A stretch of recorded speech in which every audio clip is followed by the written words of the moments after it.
tous nos cœurs brûle cette espérance du retour de notre Sauveur. Différents faits divers nous interpellent et nous incitent à la réflexion. Ils annoncent un événement imminent et d'une grande importance. Mais comment l'analyser? En écoutant Jean-Claude qui, à la lumière de la Bible, t'accompagnera et te permettra d'être prête, d'être prêt pour le retour de Jésus. Note que les éditions spéciales sont disponibles sur YouTube. Quelle est la réponse 2? Le 2, c'est le chiffre. Je te salue fraternellement en Jésus-Christ, le Sauveur du monde. C'est Jean-Claude qui partage avec toi cette nouvelle série qui s'intitule « Découvrir la vérité ». Nous sommes fort heureux encore de te retrouver, Marco et Jean-Claude. Nous sommes là avec toi. Aussi longtemps que Dieu nous donne le souffle de vie, nous voulons partager avec toi la bonne parole. Pourquoi? Lis dans ta Bible dans Marc 5, verset 19. Jésus avait délivré un homme qui était possédé. Et les personnes de la ville ont chassé Jésus. Alors qu'il s'apprêtait à s'en aller, celui qui fut démoniaque les a regardés. Il a regardé Jésus et a dit, non, moi, ces gens sont malades.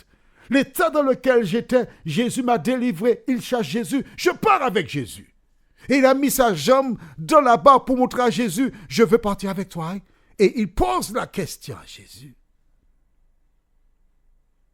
Mais le Sauveur lui dit, va dans ta maison, vers les tiens, et raconte-leur ce que le Seigneur a fait pour toi. Marco et Jean-Claude ont été l'objet de l'amour, de la grâce de Dieu. Dieu a fait tant de miracles dans nos vies qu'il nous a appelés des ténèbres à son admirable lumière, afin de partager la parole. Voilà pourquoi nous sommes unis pour réaliser la mission de l'Éternel désormais. Nous ne te parlons pas d'un Seigneur dont nous avons entendu parler, mais nous te parlons de Seigneur qui est le Seigneur de nos vies et qui a transformé ces dernières. Aujourd'hui, justement, notre thème c'est l'envie. Rappelle-toi. Le jeune Joseph raconta le songe que Dieu lui donna. Et je t'ai expliqué qu'il ne faut pas répéter n'importe quoi. Il faut savoir si les personnes que tu as face à toi sont suffisamment mûres pour entendre, comprendre, décrypter le message que Dieu te donne. L'envie. Juste avant, prions. Notre Seigneur et notre Dieu, nous voici une fois de plus en ta présence pour te louer et te bénir, te psalmodier, pour te dire combien grande est notre joie d'être à ton service. Tandis que nous ouvrons une fois de plus la parole, que le Saint-Esprit continue son œuvre dans nos cœurs, dans nos cerveaux, et que nous puissions mettre en pratique la parole, nous t'en prions, au nom de Jésus, et pour ta gloire éternelle. Amen. Nous lisons au livre de Genèse, chapitre 37, les versets 8 à 11. Magnifique chapitre de la Bible. Genèse 37, versets 8 à 11 déclare, « Ses frères lui dirent, « Est-ce que tu régneras sur nous? Est-ce que tu nous gouverneras? » Et ils le haïrent encore davantage, à cause de ses songes et à cause de ses paroles. Il eut encore un autre songe, et il le raconta à ses frères. Il dit, « J'ai eu encore un songe, et voici le soleil, la lune et 11 étoiles se prosternaient devant moi. » Il le raconta à son père et à ses frères. Son père le réprimanda et lui dit, « Que signifie ce songe que tu as eu? Faut-il que nous venions, moi, ta mère et tes frères, nous prosterner à terre devant toi? » Ses frères eurent de l'envie contre lui, mais son père garda le souvenir de ces choses. Waouh! Rappelle-toi, nous avons vu il y a 3 jours la haine dans Genèse 37, versets 1 à 4. Ils eurent de la haine pour Joseph. Lorsqu'il était choyé par son père,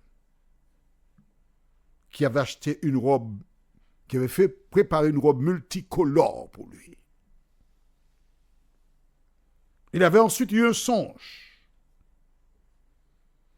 qui les a contrariés. Maintenant, il a un autre songe où la lune, le soleil, oui, et les étoiles viennent se prosterner devant lui. Alors, laissons le songe, mais essayons de comprendre dans l'esprit du diable ce que ça veut dire.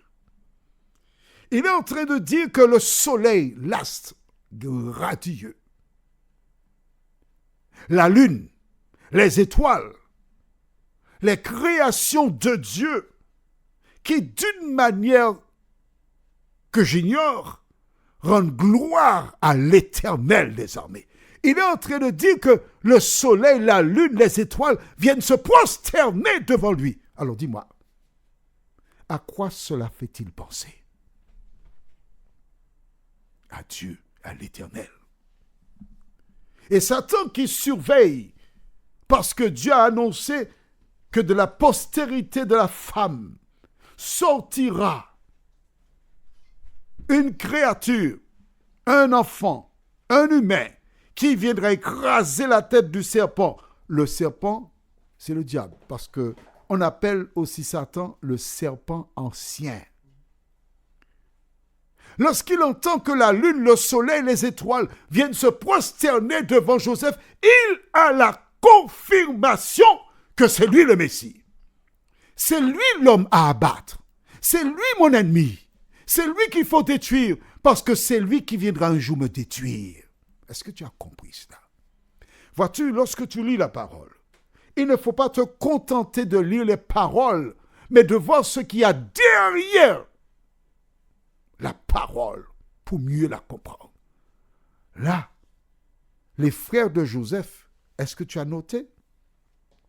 Ils n'ont pas de la haine pour lui. Il a de l'envie. Qu'est-ce qu'envier? Vouloir prendre la place de la personne. Tu regardes ton voisin, il a une belle maison. Ah, mais c'est une belle. J'aurais aimé avoir une maison comme ça. Ça, c'est envier. Tu vois qu'il a une belle femme. J'aurais aimé avoir. Et puis c'est parti. Est-ce que ça ne te rappelle pas quelqu'un? Une créature.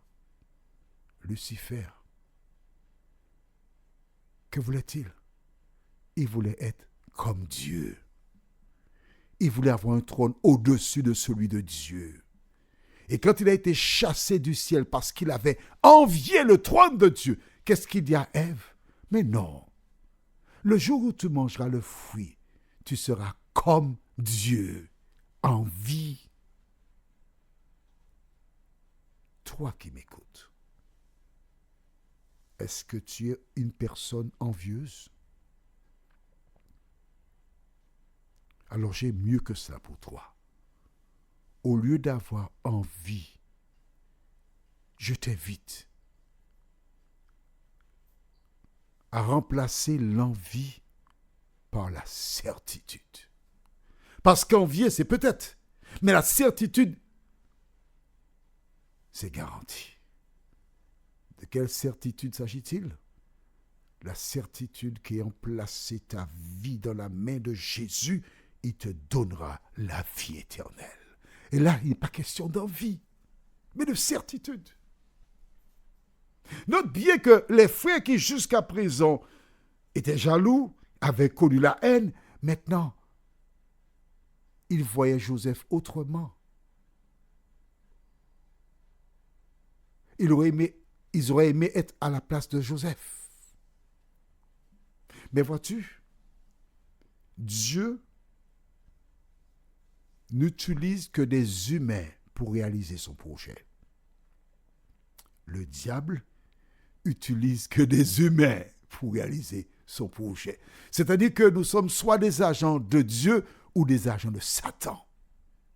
Et voici des frères qui ont le même père, vont entrer dans une guerre fratricide. Aujourd'hui, nous sommes quelle date précisément? Le 17 octobre 2023. Tu vois, c'est la date à laquelle nous avons enregistré cette émission.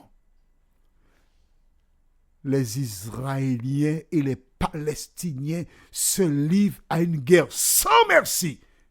Et ils ont tous le même père, Abraham.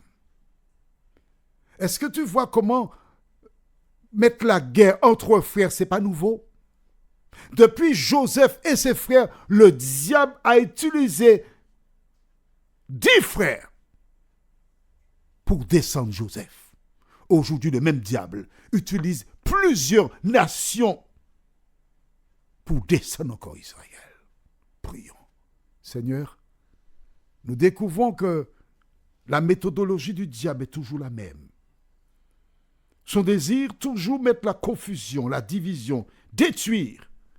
Mais Éternel, nous venons vers toi en cet instant. Nous avons par le passé, sans le savoir, fait l'œuvre du diable. Nous avons par le passé, sans le savoir, tué nos sœurs et nos frères. Avons fait preuve d'envie. Mais aujourd'hui, Seigneur, transforme nos cœurs au nom de Jésus pour ta gloire éternelle. Amen. Je te souhaite une bonne journée.